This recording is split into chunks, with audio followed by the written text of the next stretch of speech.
Assalamualaikum warahmatullahi wabarakatuh. Oke, di sini saya akan memperkenalkan secara singkat ya aplikasi fungsional untuk tenaga kefarmasian. Nah, untuk tenaga kefarmasian di sini ini itu sudah include dengan tenaga asisten apoteker dan apoteker. Jadi tergantung nanti cara pilihnya di sini ya. Kalau D3 berarti dia jatuhnya nanti di asisten apoteker, kalau dia pilih S1 tingkat pendidikannya berarti dia akan jatuhnya di tenaga apotekernya ya. Oke, nanti silakan disimak saja ya cara penggunaannya.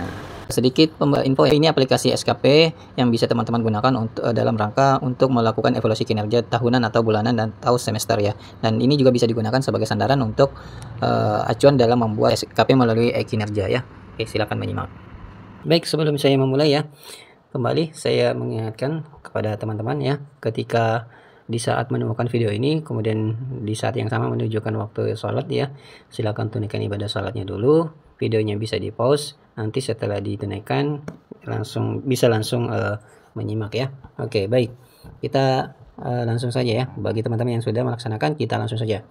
Nah, di sini ya, di aplikasi SKP-nya itu seperti ini ya, seperti biasa yang sudah teman-teman ketahui, penampakannya seperti ini ya. Kalau saya print preview akan tampilannya seperti ini ya, sama dengan SKP Permenpan pada umumnya yang kita gunakan saat ini. Kemudian di bagian sini ada namanya lampiran SKP-nya, ada namanya rencana aksi ya. Rencana aksinya kalau saya print preview seperti ini ya. Oke, seperti ini. Kemudian lanjut ke bagian umpan balik. Nah, ini bagian umpan balik ya, sebelum dievaluasi ada bagian umpan balik seperti ini modelnya ya. Oke, ini sepek 2 lanjut. Oke, jadi seperti ini. Kemudian di bagian evaluasi. Nah, ini bagian evaluasi, di sini adalah bagian ada grafiknya ya. Nah, ini grafiknya nanti akan otomatis menyesuaikan sesuai dengan hasil capaian teman-teman. Kemudian di bagian di sini ada dokumen evaluasi ya. Di sini penyebutan predikatnya ya, seperti ini. Kalau saya print preview akan nampak seperti ini. Oke, baik.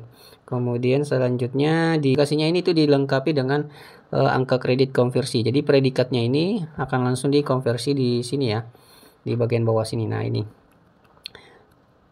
aplikasinya ini sudah langsung dikonversi bagian sini. Nah, ini ada rumus ya. Jadi aplikasi konversinya ini bisa menghitung secara proporsional dan tahunan ya. Secara proporsional itu artinya masa kerja waktunya, umpamanya periodenya periode 3 bulan, maka aplikasinya ini mampu akan menghitung angka kredit konversi secara periode triwulan, atau bahkan umpamanya dalam satu triwulan itu kerjanya cuma 2 bulan karena dia pindah. Nah, ini aplikasinya sudah bisa menghitung angka kredit kinerjanya selama 2 bulan itu ya. Oke, jadi ini sudah diatur secara proporsional ya, berdasarkan rumusnya ini. Jadi teman-teman tidak perlu lagi menghitungnya secara manual ya. Kemudian di sini angka kredit akumulasi. Nah, angka tampilannya seperti ini ya. Oke. Kemudian, nah jadi ini angka kredit akumulasinya ini mengakumulasi angka kredit selama periode tahun itu ya. Jadi umpamanya di sini periodenya periodenya dalam 1 tahun ini ada 4 periode ya, periode triwulannya, maka nanti di sini akan muncul ya. Ini cuma karena diklik database-nya, yang diklik cuman sampai periode triwulan ketiga ya, maka munculnya seperti ini. Kemudian di bagian sini ada hasil terakhirnya ya. Nah, di sini di hasil bagian terakhirnya sini ini ada tulisan ya, seperti ini keterangan. Ketika memang dia belum bisa untuk naik pangkat atau jabatan ya, naik pangkat atau jabatan, maka nanti di bagian uraiannya itu ya, ini bagian uraiannya, ini angka kredit jabatannya, ini angka kredit pangkatnya, ini angka kredit jabatannya. Kalau memang dia tidak memenuhi, maka dia tulisannya kan warna merah, dan di sini ada tulisan tidak dapat ya, tidak dapat. Kalau memang di sini sudah nilainya plus ya, plus atau nilainya pas, maka di sini akan berubah tulisannya menjadi warna hitam. Jadi ini udah otomatis. Jadi teman-teman tidak perlu memikirkan redaksinya lagi, dan tidak perlu lagi menghitung angka kredit kecukupan angka kreditnya, dan tidak perlu menghafal setiap angka kredit pangkat dan jabatannya untuk di golongan tertentu, karena kan angka kredit di setiap pangkat dan golongan itu berbeda-beda target angka kreditnya yang harus dicapai. Nah, itu teman-teman tidak perlu menghafal karena ini memang sudah disediakan secara otomatis. Nah, kemudian selanjutnya di sini ada laporan bulanannya ya. Laporan bulanannya seperti ini, bulan 1 sampai bulan 12. Kemudian ada rekap kegiatannya. Bagi teman-teman juga yang memerlukan logbook, di sini sudah disediakan juga logbooknya. Oke, baik. Kita langsung dulu ke bagian sheet DB-nya ya. Ini hanya sekedar perkenalan saja. Nanti teman-teman untuk mendapatkan filenya bisa join ke grup VVIP, yang jelas ini berbayar ya. Berbayar. Kalau untuk grup VVIP itu untuk joinnya kontribusinya Rp100.000. Kemudian ada grup satunya lagi, grup N25, itu nilainya hanya 24.900. Tapi di grup N25 ini teman-teman tidak bisa berkonsultasi, hanya betul-betul melihat tutorial saja ya. Jadi tidak diizinkan untuk melakukan konsultasi. Kalau grup VVIP teman-teman bisa berkonsultasi tentang apapun di situ ya, seputar angka kredit dan JF. Oke, baik. Di sini sudah saya perkenalkan ya. Di sini sudah ada sheet DB-nya seperti ini. Jadi ini khusus untuk aplikasi terapis gigi ya. Terapis gigi.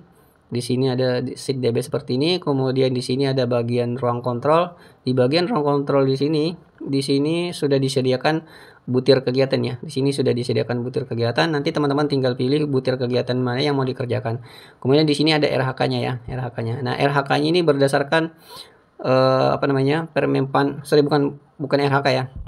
Jadi sebenarnya di sini adalah unsur dari butir kegiatan. Kalau ini adalah sub unsur, yang di mana sub unsur itu adalah butir kegiatannya. Nah, di sub unsurnya inilah yang dijadikan sebagai RHK-nya. Jadi teman-teman tidak perlu lagi memikirkan RHK-nya karena RHK-nya sudah disediakan secara template seperti ini ya.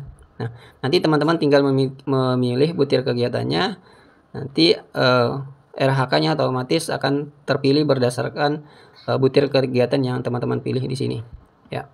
Jadi nanti menginputnya di bagian sini ya, inputnya di bagian sini. Oke, nanti teman-teman bisa lihat tutorialnya. Di sini saya mengulas secara sekilas saja. Kemudian di sini ada tanggal libur ya. Di sini umpamanya di bulan Januari umpamanya liburnya tanggal 1, kemudian tanggal 8. Nanti di bagian bulanannya itu secara otomatis akan melakukan penanda seperti ini ya. Nah, ini ada penanda warna abu-abu di sini ya. Jadi itu artinya di sini teman-teman tidak aktif kerja ya. Jadi teman-teman harus mengisikan di sini ya, di bagian TN, tanggal nasional. Nah, ini diisikan tanggal liburnya ya. Oke, kemudian di sini ada kinerja atasan. Teman-teman di sini tinggal mengisi RHK atasannya ya. Jadi RKA ini adalah kinerja atasan, di mana kinerja atasan itu adalah RHK-nya, rencana hasil kinerja yang akan diintervensi ya. Kemudian di sini ada kinerja vs perilaku. Nah, kalau di sini adalah bagian penilaian ya. Bagian penilaian teman-teman, penilaian perilakunya ya. Nah, di sini umpamanya kalau teman-teman melakukan penilaian secara triwulan, maka nanti teman-teman memberikan penilaian di sini secara triwulan ya. Ini triwulan 1, ini triwulan 2, ini triwulan 3, sini triwulan 4, kemudian terakhir ada semester dan tahunan ya di bagian sini. Nah, tergantung teman-teman di bagian sheet DB-nya memilih periode apa. Kalau teman-teman milih tahunan, berarti teman-teman cukup mengklik di sini ya, tinggal klik umpamanya di poin 1 berorientasi pelayanan, umpamanya sangat baik penilaiannya ya. Nah, nanti teman-teman tinggal pilih seperti ini. Kalau umpamanya predikatnya di situ baik, nanti teman-teman pilih baik. Nanti akan secara otomatis seperti ini ya. Jadi di sini sudah ada opsi. Nah, untuk periodenya sendiri, kembali saya di sini. Nah, di bagian sheet DB itu ada namanya periode ya, periode kerja. Nah, ini. Kalau teman-teman pilih di sini ada opsi pilihan ya. Di sini bisa pilih triwulan 1, 2, 3, 4, semester 1, semester 2 dan tahunan. Kalau teman-teman di sini pilih tahunan, maka otomatis di bagian kinerja perilaku sini teman-teman pilih penilaiannya secara tahunan ya. Oke. Baik, saya rasa di situ nggak ada masalah. Kalau ini bagian SKP kuantitatifnya sudah tadi saya jelaskan secara sekilas di depan. Kemudian untuk di logbooknya ya, terakhir untuk di bagian logbook, kalau memang teman-teman membutuhkan logbook, di sini sudah ada ya, di sini sudah disediakan logbook seperti ini tampilannya. Saya akan preview seperti ini. Nah, hasilnya seperti ini ya, logbooknya. Kemudian kalau cara penggunaannya nanti teman-teman tinggal pilih tanggalnya ya, pokoknya tanggal 1 nih, tanggal 1 di bulan 1 umpamanya. Nah, berarti di tanggal 1-nya nggak ada kegiatan ya, karena tidak ada kegiatan di sini, nggak ada tanggal sama sekali. Umpamanya teman-teman pilih lagi di tanggal berikutnya, di tanggal 2. Oke, nah ini berarti ada satu di tanggal di sini. Nanti teman-teman di sini isikan secara manual ya. Jadi ini harus di print dulu ya. di setiap tanggalnya ini teman-teman ketika sudah memilih tanggal, bulan, sudah ketemu print, baru nanti ini ditulis tangan ya. Karena nomor rekam medisnya di setiap bulannya itu nggak bisa disimpan. Pokoknya di bulan yang sama, di tanggal yang berbeda, tanggal 3. Nah, otomatis kan rekam medisnya akan tetap sama kalau teman-teman di sini mengentrikan di sini. Jadi di sini dikosongin, di print, langsung di print, nanti ditulis tangan aja. Jadi seperti itu cara kerjanya ya. Jadi seperti itu ya aplikasi perkenalan aplikasi SKP Permempana. Mudah-mudahan ini bisa bermanfaat. Teman-teman kalau mau join ya silahkan kontak saya di grup umum. Silahkan klik si video, join dulu di grup umum. Dari sana kontak saya, nanti pilih mau join di mana, mau join di grup VVIP atau mau join di grup N25 ya. Saya akhirul kalam, nun wal qalami wa ma yasturun. Assalamualaikum warahmatullahi wabarakatuh.